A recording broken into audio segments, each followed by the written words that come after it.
Hello, Steve White, Steve Arts 89. Well, there are some reviews, some early reviews of Star Trek Discovery Season 5, Episode 1 and 2, which were released together. The one criticism that I keep hearing, which is very interesting, is that the special effects, the scenarios, are bad. Now, this is not something that I've come to expect from Star Trek Discovery. One of the only things it's had, aside from beautiful production design, and although it would, be better in a different science fiction show, not Star Trek, the production design itself is beautiful. I have bought a couple of books. The only two pieces of merchandise of Discovery I bought are books about the production. Actually, no, it's a lie. I bought the short story comic, the one-off annual about the gay character Stamets. I did buy that. So that and a badge. I have 4 pieces of Discovery merchandise, but that's nothing compared to my usual sort of stuff. I usually buy the design stuff anyway. So yeah. One of the things that the show was sort of known for, particularly in the first couple of years, was they had these really expensive sort of visual effects driven action scenes, which Star Trek is not really about. And from the sounds of it, they cut the budget, because what I'm hearing, and these are from actual people who stand for the show, usually like Jesse Gender. I've heard it from a few positive reviews now, so I'm just like, well, it must be true. That the effects are really not rooted in any sort of reality or any sort of geography. That's just like, it's like the characters basically just telling you what's happening while they're just sort of running against green screen, basically, or on some sort of bike against green screen. Or it's not green screen anymore. It's the LED wall or whatever they call it. The holodeck, as they actually call it on the set. They actually apparently have little signs that say to the holodeck when they go into the set. It's like a 360 room, just where all the background is screen, so they can put a background on so it looks like they're in a real environment, and it's usually good for filming, although you can sometimes see where the set ends and the screen begins and stuff like that. But that's, I guess, no more fake than knowing that there's a green screen panel behind something and that. But yeah, so that's the main criticism that I'm hearing, that the action films don't have the depth and reality that they used to in the past, where they used to be very engaging. And that was one of the things that Star Trek Discovery could sort of claim that it had, was it had the budget to do big action scenes and effects. And they're prioritising that over Star Trek style themes or science fiction stories and so forth, next to diversity, which is the main thing about the show, which I'm all for. But aside from diversity, it doesn't really have anything Star Trek like in it. So to hear that they've let that slip due to production, I'm guessing the budget, they just didn't have as much money for this season, because the show isn't doing that well, so they can't justify spending as much on it. And they did in the beginning because everyone thought streaming was going to make the studios a lot of money, and it didn't. So it looks like, no one said it, but I'm like, looks like there's some budget cuts here. Maybe it's just some bad direction. But you would think the cast would know well enough how to save that and help a director out of that sort of situation. So I'm guessing it's all budget.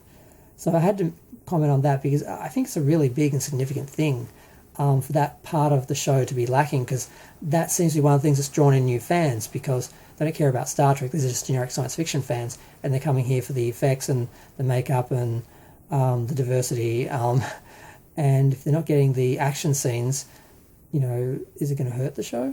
Because, like I said, that's what people are there for. They're not there for the science fiction stories or anything like that, because there aren't any.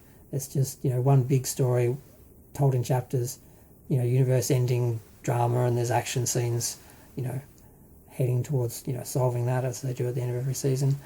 So yeah, and I think one of the other light criticisms was that it did seem to be heading towards the usual galaxy, universe-ending sort of thing they have to save the galaxy from, and that. So, and yeah, it's very much just the Indiana Jones story, where it's like, oh, we have to go and find this, we have to go to this planet and that planet. It's like a little adventure hunt, you go to different places, and I'm like,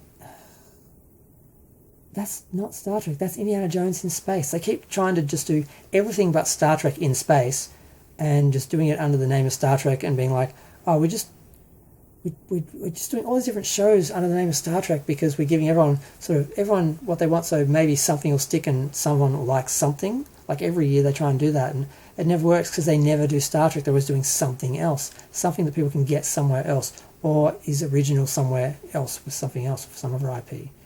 So that's another criticism I was sort of seeing, that they're sort of doing the same, even though the energy is different. I'm hearing that's more light and more fun, and the Indiana Jones adventure sort of thing, they have sort of captured it, but it's not really Star Trek, and it's not really what this show would normally do. And some people are seeing that as good or bad. Then the other element, of course, is that like the galaxy universe ending sort of problem, and that it seems like they're leading towards that, and it's just going to work up to that like all the other seasons.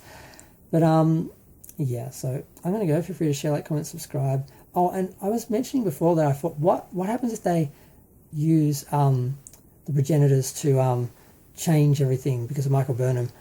It's not that I forgot they're in the future. I thought they went back into the past because there is a Strange New Worlds era universe constitution class in the show, and I was under the impression that they went back in time at some point.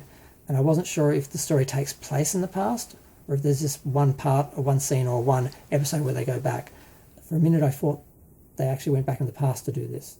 And that was one way of sort of getting out of the problems that they gave themselves by setting themselves in the 31st century for the third and fourth seasons. But apparently I'm wrong about that, and there's really no implications of them altering anything that happened with the progenitors in the Next Generation era, because they're well after that. So for a minute I thought they were going back and going to ruin things and change everything about how, the universe and everything is in Star Trek. So I thought that's why they did it, so they could go back in time and change something that fundamental. But apparently they're not. So I just wanted to refer to that, because someone mentioned it in the things. I'm like, yeah, they're in the future. Why did I? Oh, because I thought they went back and I didn't mention that. So yeah, this is supposed to be a short little video, but I'm going to go. Feel free to share, like, comment, subscribe. Let me know what you think. If you've seen the episodes, I haven't. I've just seen a bunch of reviews and a couple of scenes, and it sounds like how they've been describing it and everything, which is not a good thing. Like, this shouldn't be Indiana Jones in space. Even if they do capture the spirit of it and it's fun, it's not Star Trek. And the one strong point they did have was the action scenes and the effects and everything, and it looks like they've, cut that down for the budget, and the show is lacking from that. And without that, I don't really know what they have, aside from diversity, which is great.